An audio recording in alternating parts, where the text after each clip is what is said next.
He carried the wounded alien princess. His gentle touch closed every wound. The first thing Ethan Voss noticed about her was that she was trying not to make a sound. That was the thing about people who had been trained to hold themselves. They didn't cry out when they were hurt. They compressed the pain down into something small and swallowed it. He'd seen it in soldiers, in prisoners, in people who had learned, somewhere along the road, that making noise cost too much. He almost walked past her. He'd been moving at a crouch along the eastern breach wall of the Therol garrison outpost for 11 minutes, looking for his supply case, which had been kicked loose, when the Venari ground battery opened up on their landing pad 40 minutes ago. The case had his surgical tools, his hemostatic gel, 3 liters of saline, and the only 2 doses of broad-spectrum anticoagulant he had left. He needed it. He had 2 Confederation Marines back in the forward shelter who were going to need things sutured before the next hour was out. He almost walked past her because the debris field along the base of the east wall was enormous, fallen blast shielding, fractured garrison stones the size of small vehicles, the twisted ribbing of what had once been a comms relay tower. The bombardment had come in 2 waves, and the second wave had been specifically targeted at the garrison's eastern infrastructure. Ethan had spent most of the second wave flat on the ground with his arms over his head, which was not his preferred posture, but had the advantage of still being alive at the end of it. She was behind a slab of stone that had been sheared off the upper parapet and fallen at an angle, wedging itself against the wall and creating a shadow-filled triangle of space about 1.5 meters wide. That was where she was. He caught the movement in his peripheral vision, her hand pressing slowly and precisely against her side. Ethan stopped. He turned. She was looking at him already. That was the second thing he noticed. She had heard him before he'd heard her, which meant she was not as close to unconscious as her blood loss suggested she should be. She was not human. That registered the way most things registered for Ethan in a crisis. Clinically, as data, filed and categorized and set aside for the moment because it had no bearing on the immediate problem. The immediate problem was that she was bleeding from at least 3 distinct wounds that he could see without moving any closer.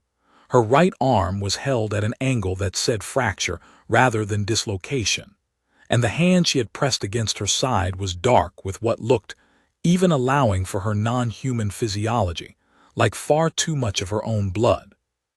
She had skin that was a deep, warm, opalescent violet, somewhere between amethyst and dusk, with a faint luminescence that he suspected was natural to her species and not a symptom.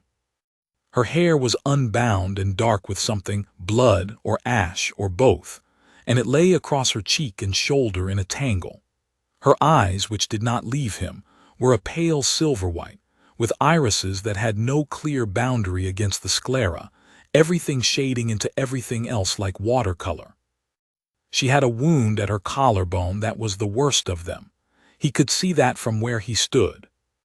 She also had something in her uninjured left hand, a slim, curved blade that she had not put down. "I need to look at that," Ethan said. He kept his voice level and pointed toward her collarbone without stepping closer. "That wound, if you'll let me." She said something. He didn't speak Venari or any of the outer reach dialects, but he'd been stationed here long enough to have picked up basic Therol trade pidgin, and what she said was not in any of those languages either. It was something else entirely. Lower, more musical, certain consonants that didn't exist in galactic standard. He crouched down to her level. "I'm a medic," he said slowly, which was possibly useless since she might not understand standard either. "I can help. I won't hurt you, but I need to look at your side." She watched him. Her grip on the blade didn't loosen, but she didn't raise it. He made a decision, because he was low on time and lower on options, and he reached into his field jacket pocket and took out his trauma shears, blunt-tipped, orange-handled, clearly marked medical equipment, and held them up so she could see them, then set them on the ground in front of him. "I put mine down," he said, which wasn't strictly accurate since he'd never drawn a weapon, but the gesture was the point. "Will you let me look?" Another silence. In the distance, the Confederation's orbital guns were exchanging long fire with something he couldn't see, and the bass vibration of each exchange moved through the ground like a heartbeat. The blade stayed where it was, but she moved her left hand 6 centimeters to the side, and he took that as an answer. He closed the distance carefully and got his first real look at her wounds. The collarbone was bad. The wound there wasn't from a blade, it was from a fragment, something that had gone in deep and possibly not come out. He could see the edges of it, and they were angry and irregular. The side wound was bad in a different way, a long lateral gash, deep enough to worry him but not the deepest concern. Her arm he would deal with last. What stopped him, for just a second, was what happened when he put his hand on her collarbone. Not the injury. What stopped him was the feeling. It was warmth, not her skin's warmth, which was real and present and slightly higher than human normal. This was something else, a kind of resonance that moved up through his palm and into his wrist and sat there, humming. He'd touched a lot of wounds in his career, and he'd never felt anything like it. It was almost like a response, as if whatever made her who she was recognized his touch and didn't reject it. She made a sound, not pain, something else.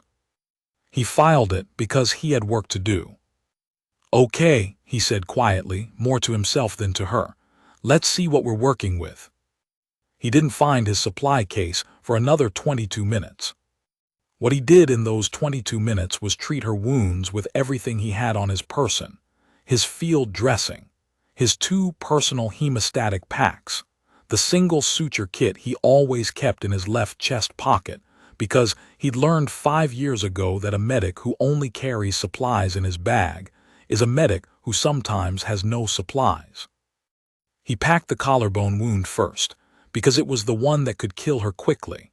The fragment was deep, but he could tell from the angle of entry, and the way her breathing moved steady, no wet rattle, that it had missed the lung and the major vessels by a margin that was not as comfortable as he would have liked but was enough. He packed it methodically, both hands working, applying pressure that was precise rather than forceful.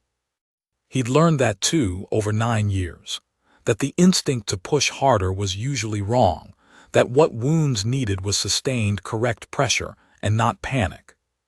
She watched him work. Those silver-white eyes didn't close and didn't look away. He found, after the first minute or two, that he'd started talking to her. Not explaining what he was doing, there was a version of that, the reassuring clinical narration that some patients needed, but she didn't seem to need it. He was just talking the way he sometimes talked to patients who were holding on by focus alone, giving them something to anchor to. He told her what he was going to do next before he did it. He told her when something was going to hurt more, and told her she was doing well when she absorbed it without breaking. She absorbed a great deal without breaking. The collarbone packing was the worst of it, because the fragment position meant pressure at an awkward angle, and there was no way to do it without causing pain that would have made a lesser person flinch or pull back. She didn't flinch. She breathed in a controlled pattern that he recognized. It was the breathing of someone who had been taught how to manage pain, had practiced it, was using that practice now. He filed this alongside everything else he was learning about her in real time. What he was also learning, in real time, was that something was happening in his hands that he didn't have a word for yet. Every time he adjusted his pressure on the collarbone packing, that warmth moved through his palms in response, not constant, but reactive, like something that was listening. When he moved correctly, applied the right pressure at the right angle, it intensified slightly, as if confirming the choice.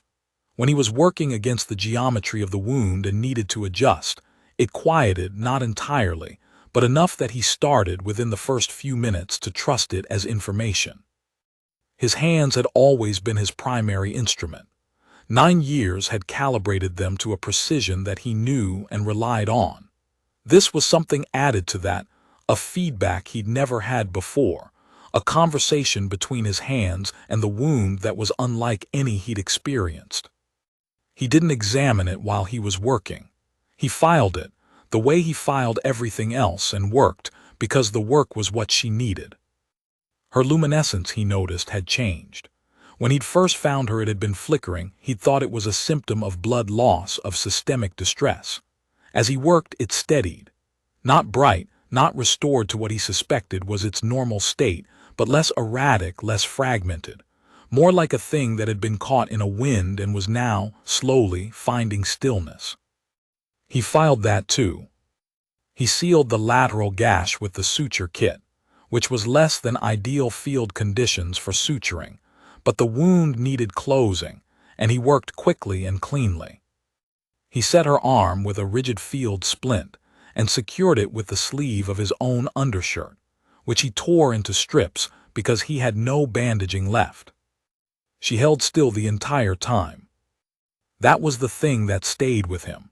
Not that she didn't struggle, people in shock sometimes didn't, but that she held still in a particular way, with a particular deliberateness, as if she was choosing to trust him and wanted him to know that she'd made the choice.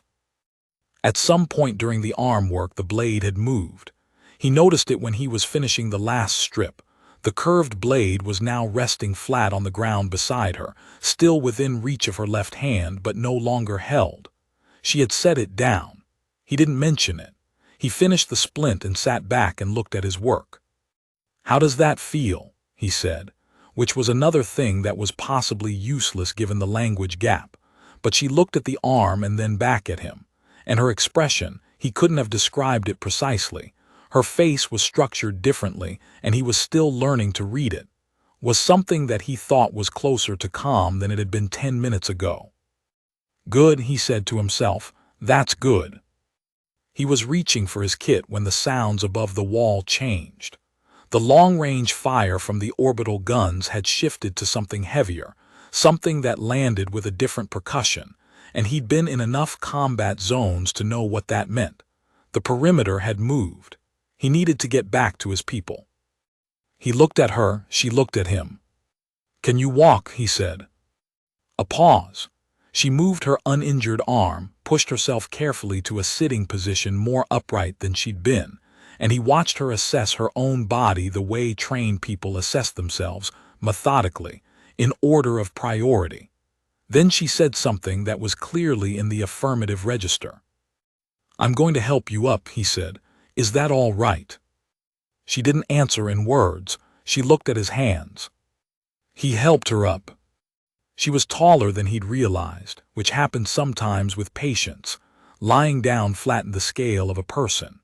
At full height she was close to his own height, and she moved with a care that was partly his splint and partly her own considerable self-possession. She picked up the blade with her left hand and sheathed it somewhere in her outer layer of clothing with the economy of motion of someone who'd done it 1,000 times. They moved along the base of the east wall toward the garrison's central shelter, and Ethan kept a hand on her uninjured arm, not gripping, just present, and he felt that resonance again through his palm, quieter now, more settled, like something that had been wound tight and was now slowly unwinding. He was navigating them around a section of collapsed comms tower when Morales found him. Corporal Dina Morales appeared around the corner of the garrison's secondary grain storage building and stopped dead. She looked at Ethan. She looked at the alien woman. She looked at Ethan's arm, which was bare from the elbow down and covered in violet dark blood. "Sir," Morales said. "Found my case yet?" "No, sir, but Hatch and Devereaux." "Tell me." "Hatch is stable. Devereaux's arm is tourniquet, but he's going to need you. Also," she hesitated, "there's a situation." "What kind?" "A Venari delegation landed 20 minutes ago at the west perimeter. Command thinks they're trying to negotiate a ceasefire." She paused again, and this time there was something behind it. "They say they're looking for someone, a missing person, high priority." Ethan looked at his patient. She looked back with those pale silver eyes, saying nothing. "What species was the missing person?" he asked. Morales's expression told him before she answered. "Tharol," she said, Command says the word they used was, she checked her wrist slate, Velsharen asterisk. They say it multiple times. Command's translator is still working on it. Ethan looked at his patient. She looked back. He did not know what Velsharen asterisk meant. He didn't need to yet. What he knew was that she was breathing, both lungs inflated, pressure on the collarbone wound holding, lateral seal dry, arm immobilized. What he knew was that she was standing on her own and had been for the last 3 minutes. What he knew was that she had been alone in a debris field in a ground war and she had let him help her, and that was what mattered right now. Tell Command to keep them at the west perimeter, he said. Tell them we have a civilian medical case. Tell them we'll bring her through when she can be moved. Sir, I need my case, Morales. Morales took a breath and ran. He looked at his patient. She was looking in the direction Morales had gone, with an expression that he couldn't fully read, and then she turned back to him and said something in a tone that was, he thought, a question. Yes, he said, we're going to the shelter. Can you walk the rest of the way? She walked the rest of the way. Velsharen, it turned out, meant approximately, one who walks before the throne.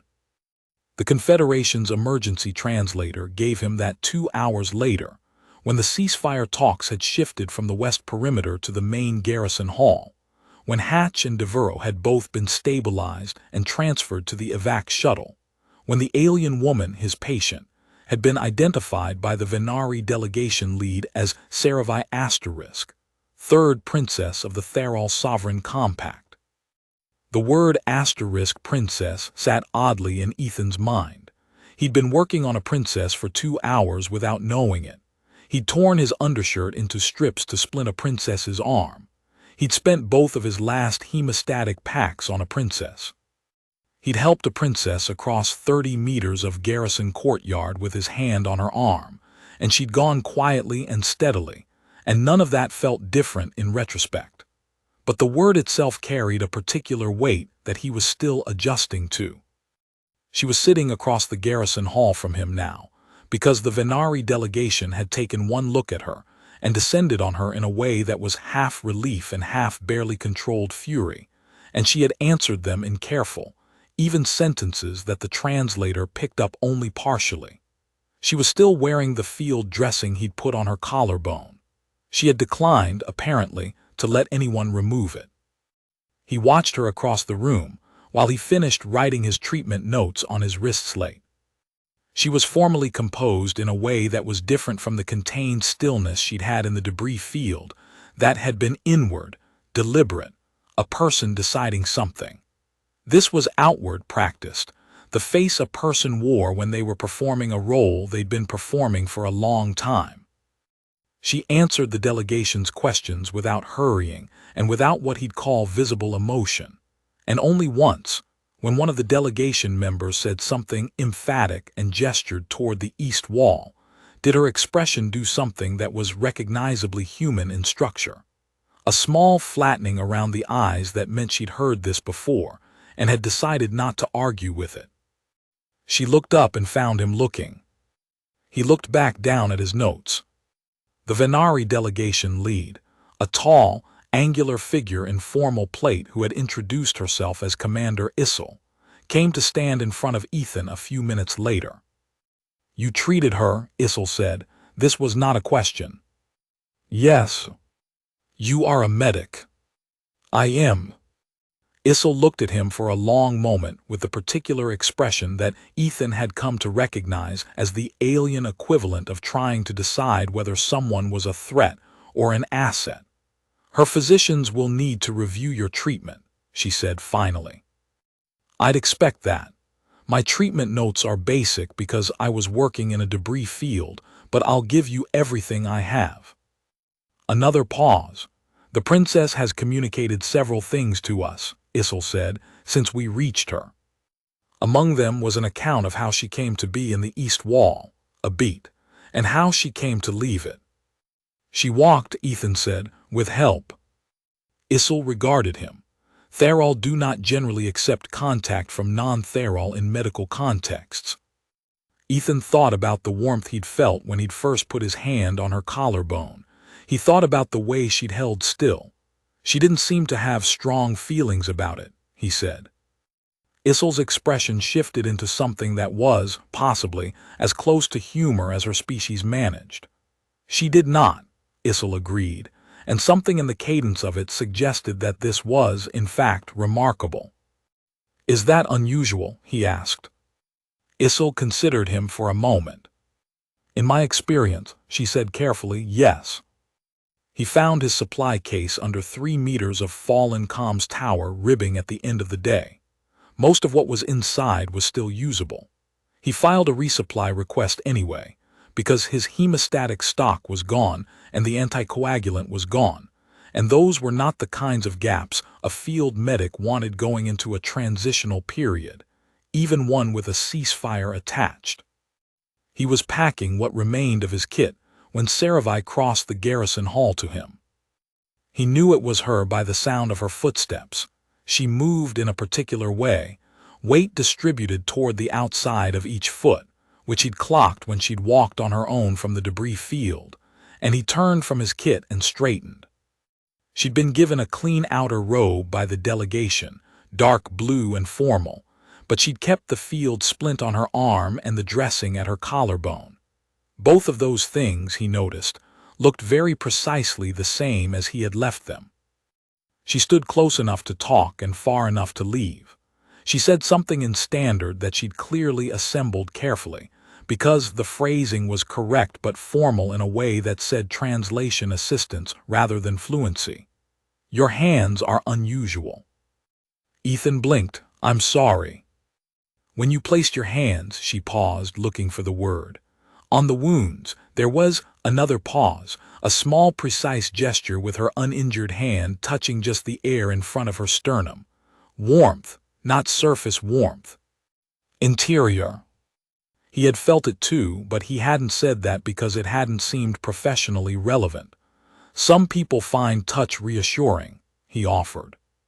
She was quiet for a moment, considering this.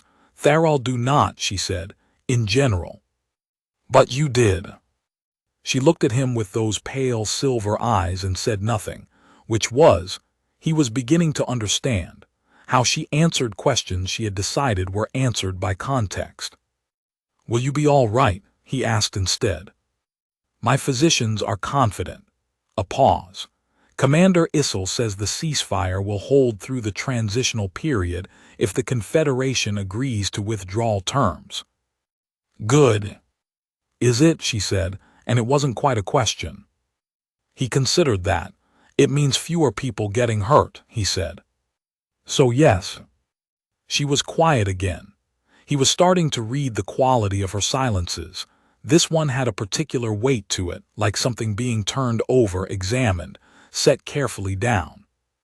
I did not call out, she said finally, which was not a non sequitur, though it took him a moment. When you passed, I did not call out. I know. I had decided, she stopped, searched, that it was not practical. He understood what she meant. There was a version of calling out in a combat zone that was an invitation to the wrong kind of attention. But you let me stay, he said. Yes, she said. Why?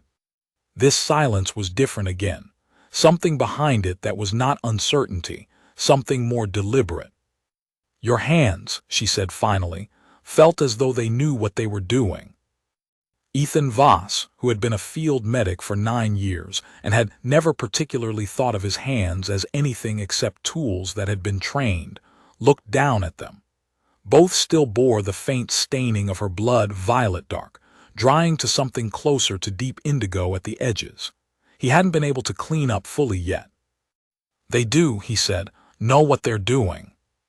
Yes, said the Princess of the Tharol Sovereign Compact. I know. The ceasefire transition took 6 days. Ethan stayed on at the garrison because that was the assignment, and because Hatch and Devereaux were still in the evac shuttle's medical bay, and because Command had decided that having a Confederation medic on site during the transition period was politically useful. He did not expect to see SciFi again. He did see her on the 2nd day, when she came to the garrison's field medical station with Commander Issel and her physician. A small, precise Tharol woman named Velsa, who looked at everything Ethan had done with an expression that was professional assessment, gradually tipping into something more like grudging approval. Velsa spoke to him for 40 minutes about Tharol physiology. He took notes. Some of what she told him would have been genuinely useful 2 days ago. All of it was interesting. Tharol had 3 circulatory pathways rather than 1, a primary circuit, a secondary lymphatic adjacent system that managed tissue repair, and a tertiary system that Velsa described as regulatory, and which, she acknowledged, they did not fully understand. What they did understand was that the tertiary system was what produced the faint luminescence in Tharol's skin, which was not decorative but functional, a real-time indicator of circulatory health, brighter under stress, dimmer in certain illness states, fluctuating with emotional regulation in ways that Tharol themselves sometimes couldn't fully control. Like a heartbeat that's visible, Ethan said. Velsa considered this. An adequate analogy, she said, which he suspected was as warm as her professional assessments got. Tharol's skin, she continued, had a secondary regenerative layer beneath the primary dermal surface, not mysticism, but a biological fact that meant healing times for their species when conditions were right were faster than for humans. What conditions? He asked. She considered. Physical rest, absence of infection, and she said with a look he couldn't entirely interpret, appropriate stabilization of the wound environment. What does that mean? He asked. Velsa looked at SciFi, who had been sitting very still at the far end of the medical station throughout this conversation, apparently occupied with a document on her wrist slate but not, Ethan thought, fully occupied with it. SciFi said nothing. Tharol healing responds to sustained careful contact, Velsa said, choosing her words as precisely as someone reading from a medical text. The regenerative layer is stimulated by consistent temperature and gentle compression. Historically, this was done by trained attendants. In contexts where attendants are not available, she paused. The body finds the nearest equivalent. Ethan looked at his hands. Velsa was still talking precisely and professionally about the biology of it, the nerve pathways involved, the pressure thresholds, the specific temperatures that triggered the secondary layer. He listened. He took notes. He did not look at SciFi. So when I was treating her, he said slowly, and the wounds. Your touch is apparently within the stimulus parameters, Velsa said, with the air of someone stating a fact that she found interesting but not personally significant. We do not fully understand why. Your hand temperature is higher than average for your species. A pause. Also, your grip strength is calibrated unusually precisely for compression. 9 years of field medicine, Ethan said. That may account for it, Velsa said, and then completely deadpan, or it may not. He looked at her. She looked at him with the expression of someone who had made a statement and was willing to defend its ambiguity. Is it documented, he asked, the response to contact in the medical literature? Yes, she said. Extensively, a beat, for Tharol-to-Tharol contact, she let that sit. Cross-species documentation is, she paused, less extensive. As of when? As of this morning, she said, and something in her voice said that this was going to be documented now, whether or not he asked. He thought about the thing he hadn't told Velsa, that his hands had been responding to, that the warmth had moved in both directions, or had felt like it, that he'd been using it as information before he'd had any language for what it was. He didn't know whether to mention it. It was clinically relevant, probably. It was also something he wanted to hold for a moment longer before it became data in someone's notes. He closed his notes.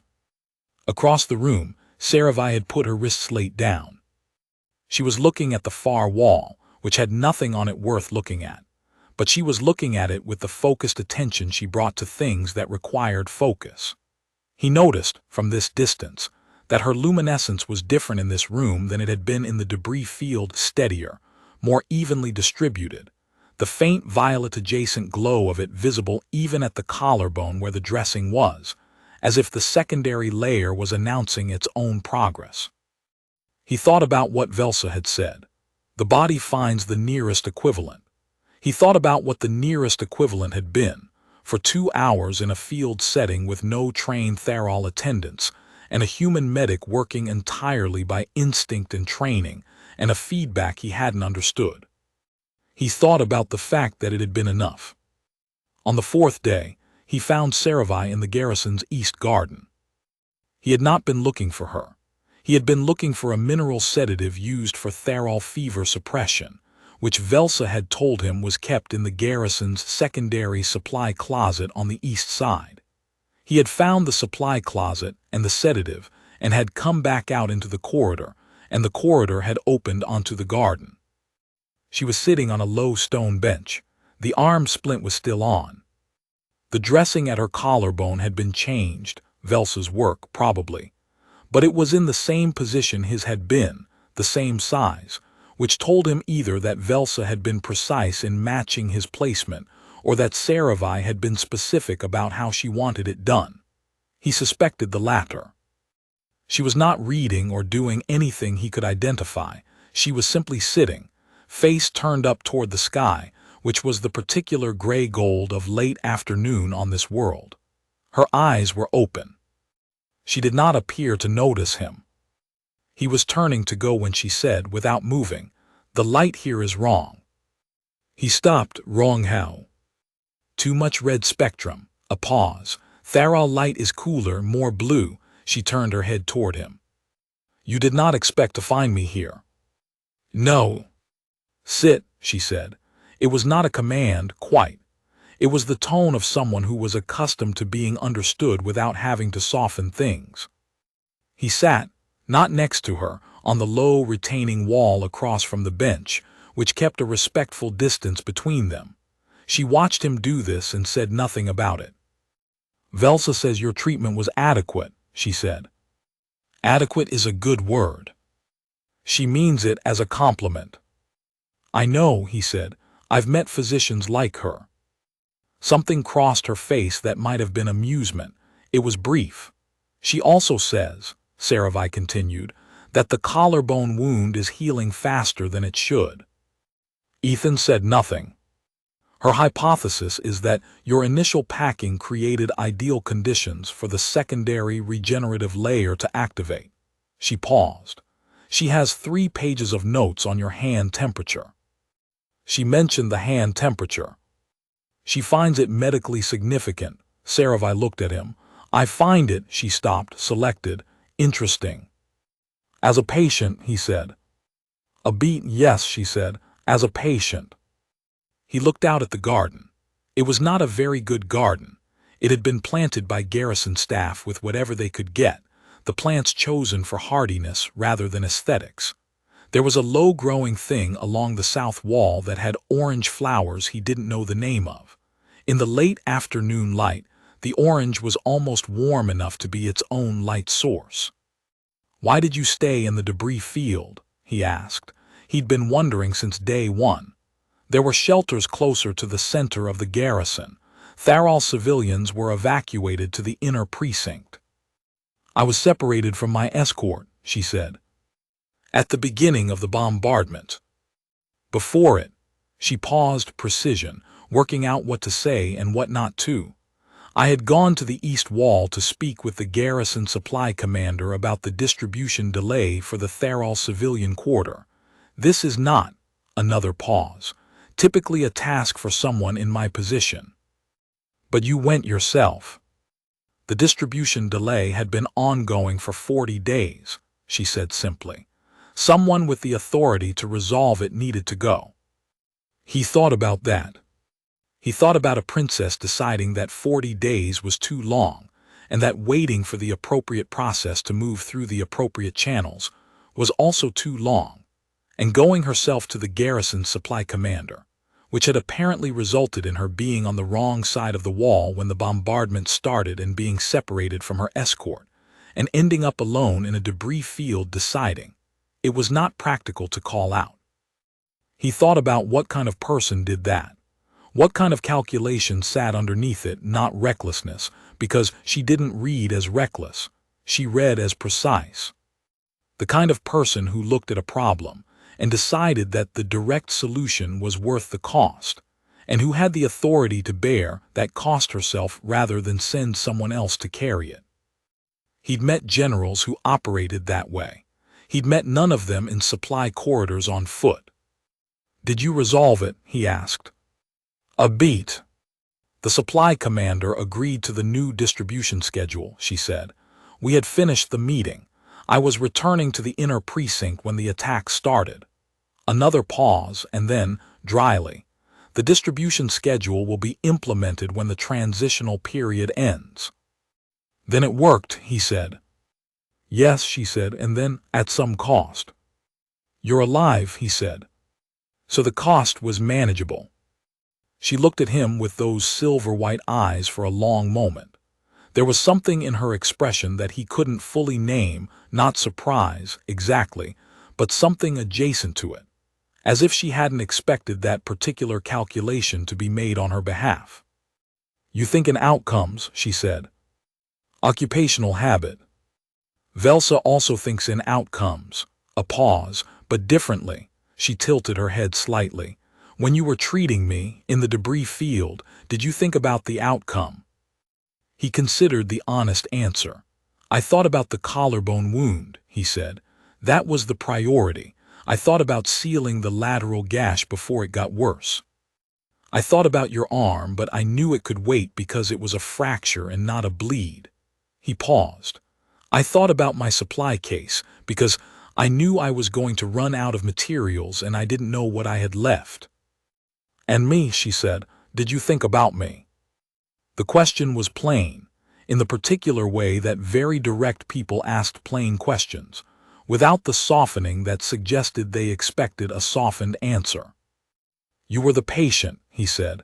"I was thinking about you the entire time." She was quiet for a moment. "That," she said finally, "is not what I meant." He looked at her. She looked back. The light shifted, cooler now as the afternoon moved toward evening, the red gold giving way to something closer to the blue she'd said her world's light had. "I know," he said quietly. Neither of them said anything for a little while. The garrison sounds moved around them, the distant procedural business of a transitional period, vehicles and voices, and the periodic check-in of orbital survey drones. The orange flowers along the south wall did what orange flowers did in the late afternoon, which was nothing, which was fine. He thought about the things she'd said. They are not medical reasons. He thought about how precisely she had said it, and about the way she had looked at the flowers rather than at him when she said it, and about the fact that she had said it at all she was not. He was coming to understand, a person who said things she had not decided to say. Everything she offered was deliberate. The silences were deliberate. The words were deliberate. The garden, he suspected, was deliberate. He thought about his hands.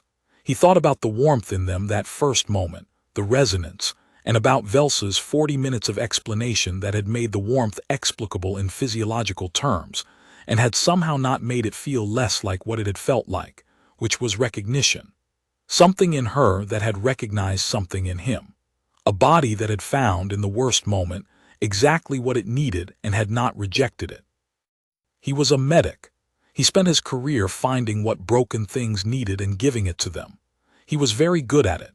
He had never, in 9 years, had a patient's body respond the way hers had, quietly, without fanfare, as if his hands were not foreign but familiar. He did not know what to do with that. He was not certain he needed to, yet. "My escort," she said eventually, "is posted at the inner precinct. Commander Issel's order." A pause.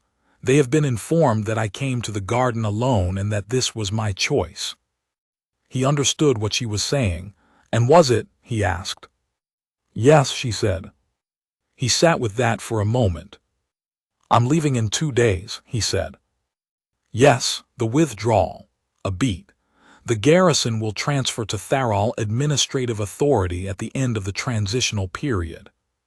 Right. Another quiet. Velsa, she said, has asked me to say on her behalf professionally that if the Confederation Medical Corps wished to establish a formal knowledge exchange regarding cross-species physiological treatment, the Tharol Sovereign Compact's Medical Council would consider such a proposal favorably. He looked at her. Is that a direct quote from Velsa? The brief, contained expression crossed her face. Largely, she said. And not from you. A beat longer this time. I have my own reasons, she said, to consider such a proposal favorably. She looked at the south wall, the orange flowers, whatever was behind the south wall that she wasn't looking at. They are not medical reasons. Ethan Voss sat on a garrison retaining wall on a world he'd be leaving in 2 days, in the late afternoon light that was the wrong color for her and the right color for nothing much in particular, and thought that he was also not thinking about this for medical reasons. I'll pass on Velsa's proposal, he said. Please do, she said. On the 6th day, the transitional period ended and the formal withdrawal began. Ethan had spent the morning doing final checks on Hatch and Devereaux, who were both clear for full transfer to the medical facility at Confederation Station 12. He'd spent the afternoon on handover paperwork, finished it, submitted it, and gone to find his bag because the evac shuttle was leaving in 2 hours. Commander Issel found him in the corridor outside the medic station. The princess would speak with you, Issel said, in the particular tone she used for things she considered significant but was not going to editorialize on. Ethan followed her to the garrison's formal reception room, stone walls, a high narrow window, a table that had been brought in for the negotiations and never entirely put away. SciFi was standing at the window. She was in formal Tharol dress now, deep blue and violet, structured, with something at her collarbone that might have been ceremonial or might have been armor, and her hair had been braided and pinned in a way that looked intentional rather than field expedient. She looked like what she was, which was a princess of a sovereign interstellar compact, and he was aware that this was the same person he had told I need to look at that while crouching in a debris field, and she had held still for him, and the contrast between those two things was doing something to his thinking that he was not entirely ready to examine. Medic Voss, she said. Your Highness. A pause. SciFi, she said. You may use the name. You have used it already inside your own head, I suspect. I have, he admitted. Something crossed her face, that brief, contained thing that was her version of a smile. The withdrawal is proceeding as agreed, she said. The ceasefire terms are intact. The civilian distribution will be normalized within the transitional week. She looked at him. Your Confederation colleagues have been professional throughout. Good, I'll pass that on. There is one additional item, she said. She moved away from the window, toward the table, and he noticed she was moving carefully still. The arm was in a lighter support now, the rigid splint replaced by something Velsa had fitted, but she was still compensating. The Tharol Sovereign Compact wishes to recognize the treatment of a member of the royal family during active conflict by a Confederation medical officer. He blinked. That is the formal language, she said, with something in her voice that was dry enough to tell him she was aware of how formal it sounded. What it means is this. She picked up something from the table, a small flat case, deep blue with a clasp. She held it out. He took it, opened it. Inside, on a dark backing, was a medallion, Tharol silver-white metal, shaped in a symbol he didn't recognize, with a phrase inscribed around the edge in Tharol script that the translator at his belt rendered after a moment as *1 who acts when acting is needed. He looked at it for a moment. He looked at her. The medallion was heavier than it looked, Tharol metalwork. Velsa had mentioned in one of their exchanges, used alloys that were denser than Confederation standard materials. It sat in his palm with a solidity that was different from the clinical tools he usually held there.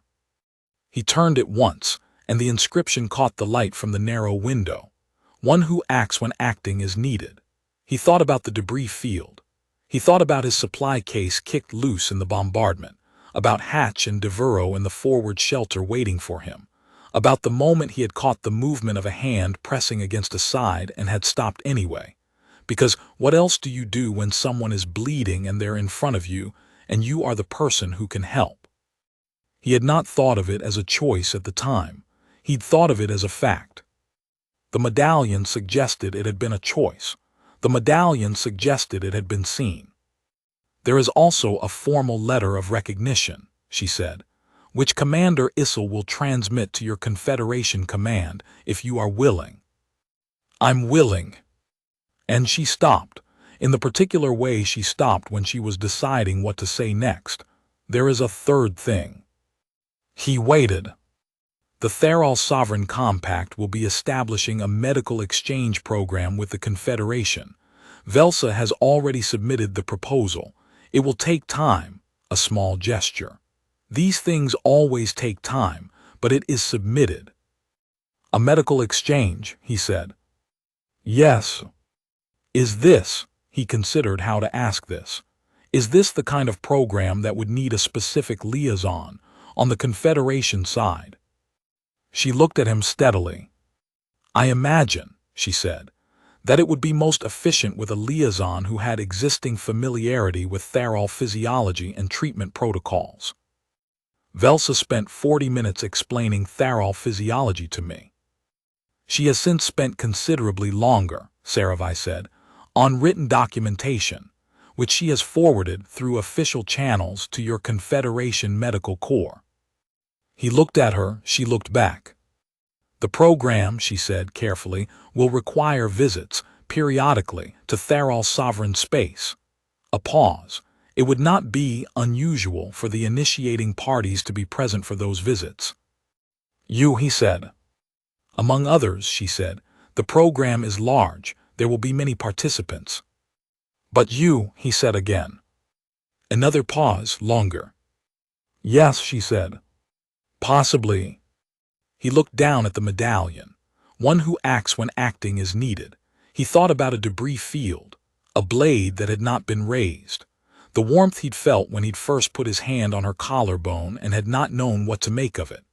A princess who had gone herself to the supply commander because 40 days was too long, who had held still while he worked, who had asked him whether he'd thought about her. He closed the case carefully. I'll need to submit a program interest form, he said. I believe there is one, she said. With Confederation Medical Corps. I believe there is one, she said again, in exactly the same tone, and this time the brief contained expression on her face was different from the others he'd catalogued. It was something that was almost recognizably warm. I'll submit it, he said. She inclined her head, which was formal and precise, and also, he thought, perhaps more than just formal. That would be efficient, she said. He submitted the form on the shuttle home. Hatch and Devereaux were both sleeping in the medical bay, which left him alone in the forward cabin with his kit and his notes, and the small blue case sitting on the surface beside him. He looked at it for a while.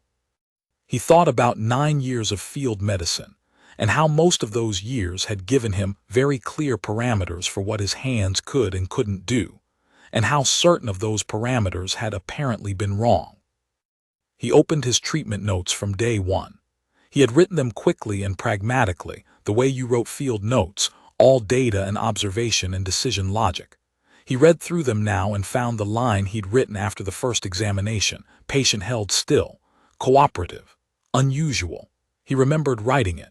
He remembered meaning unusual for someone in that much pain, in a combat zone, in contact with an unknown person of a foreign species.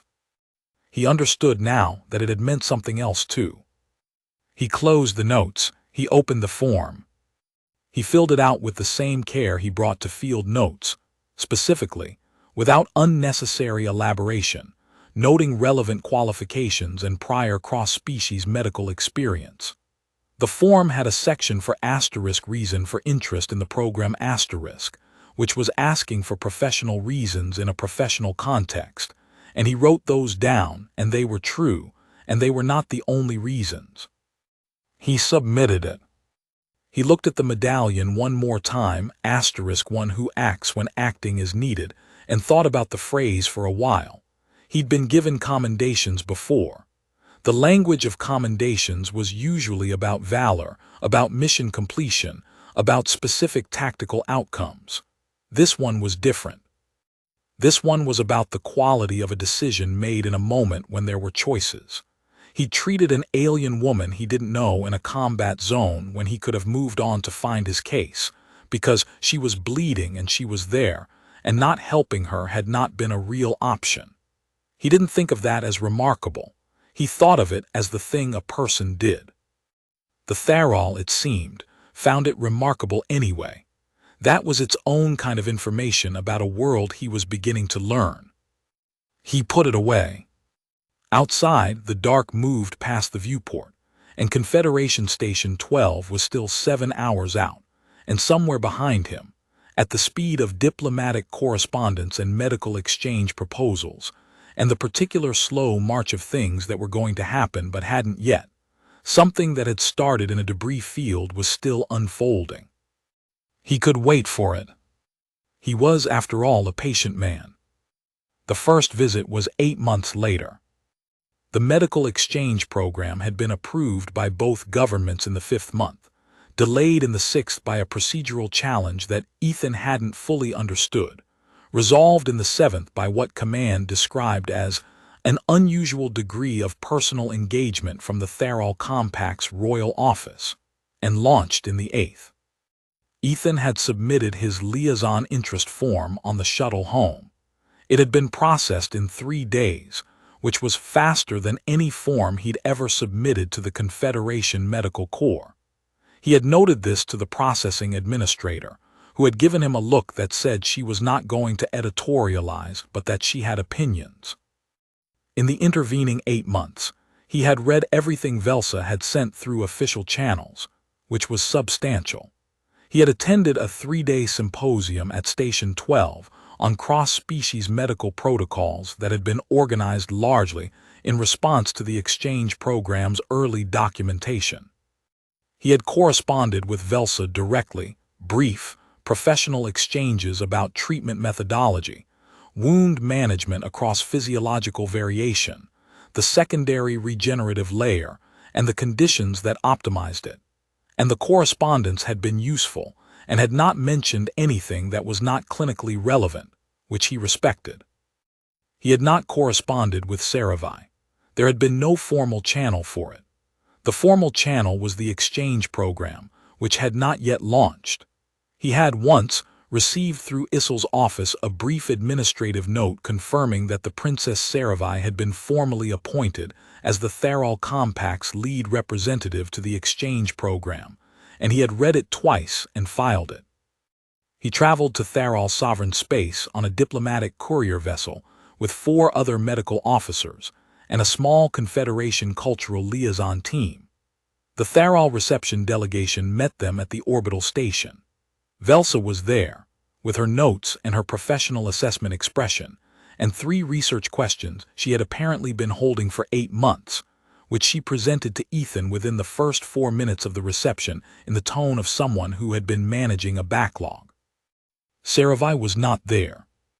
She was not there for the first day, which was orientation and formal welcome, and a tour of the Tharol Medical Complex at the orbital station that Velsa conducted with the thoroughness of someone who had been planning it for 8 months. She was not there for the working sessions on days 2 and 3, which were the most valuable things Ethan had done professionally in at least 5 years.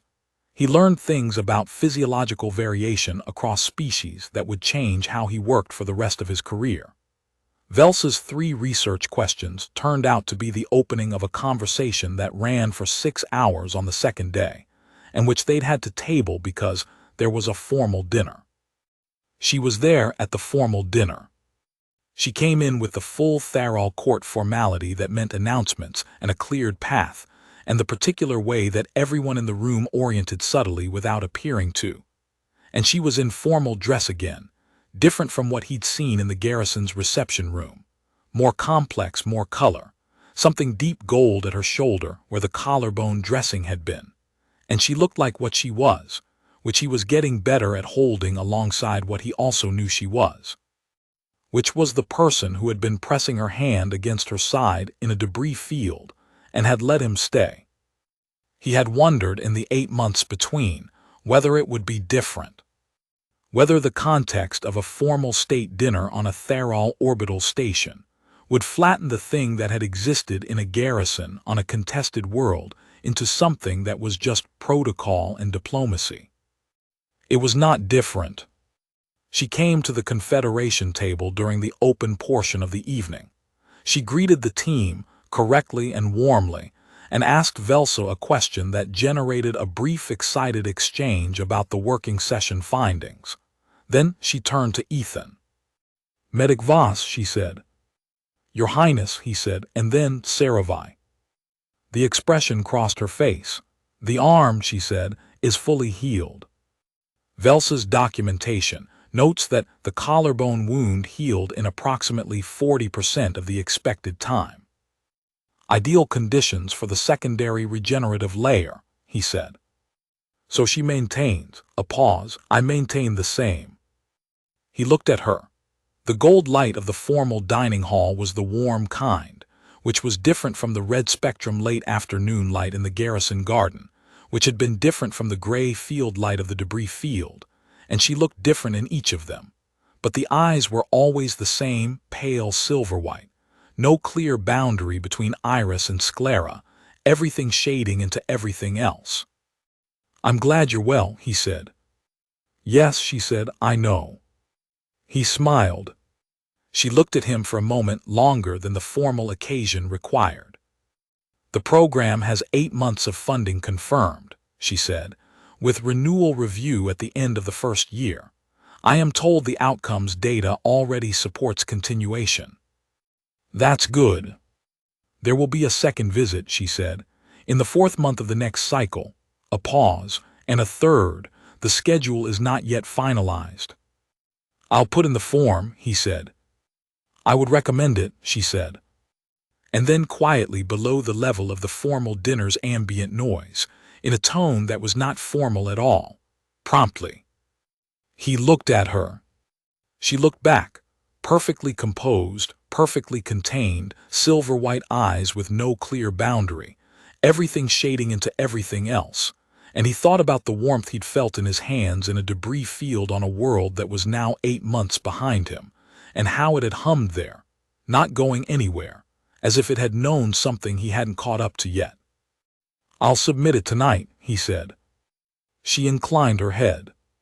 She moved back toward the Tharol court end of the room with the measured precision she moved with, weight distributed just so, and Velsa materialized beside him immediately with her notes and another question, and the evening continued. Ethan answered Velsa's question, and then 4 more questions after it, and had a conversation with one of his fellow Confederation medical officers about the treatment protocol documentation that had come out of the second working session, and ate the formal dinner, which was elaborate and largely unfamiliar and more interesting than he'd expected, and spoke to 3 members of the Tharol Medical Council who had attended, and did all of this while being entirely present to it. Because he was a person who was present to things. He was also, across the long room, aware of where she was. He did not watch her. He had never been a person who watched people they were interested in across rooms. It was the kind of behavior that said more about the watcher than the watched, and he was not particularly interested in declaring himself that way. But he was aware of her the way he was aware of the edge of a wound during surgery, not looking at it directly, but knowing exactly where it was, and adjusting everything else accordingly. Near the end of the evening, the Tharol Medical Council lead gave a short formal address about the program's first results and its expected development over the next year. The address was in formal Tharol, which the translators rendered in a flat professional voice, But Ethan understood the substance well enough. The data was good, the partnership was working, there was meaningful value on both sides. He believed it. The working sessions had been genuinely valuable. The documentation was already changing how he thought about cross-species triage. None of that was why he'd submitted the form in 3 days from the shuttle. He was not a dishonest man. He knew the difference between the things that were true and the things that were the reason.